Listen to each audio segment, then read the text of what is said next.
Nyala tungku dapur ibu. Yeni Purnama Sari.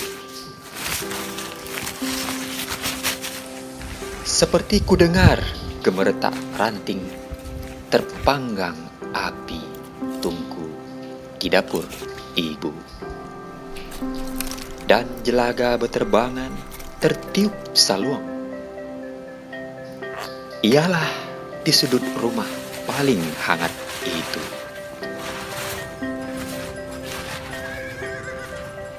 Percakapan kecil kerap terjalin di antara gelegak air tajin. Betapa rindu pada masa yang jauh adalah siksa pedih bagi ingatan. Sebab tak ada satupun jalan yang dapat membawaku kembali. Ketika angin rajab membawa semerbak harum senja Ramadan, aku ingin pulang ke dapur ibu.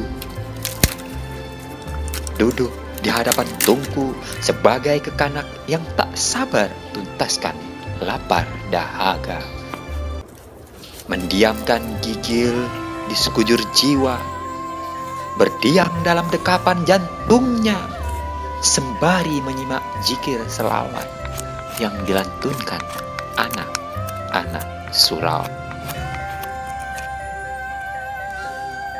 Melepas senja, pulang ke palung cakrawala.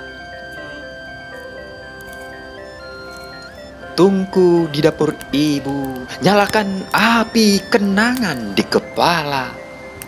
Sementara baranya menyulut rindu, hanguskan dada. Padang, 5 Maret 2020.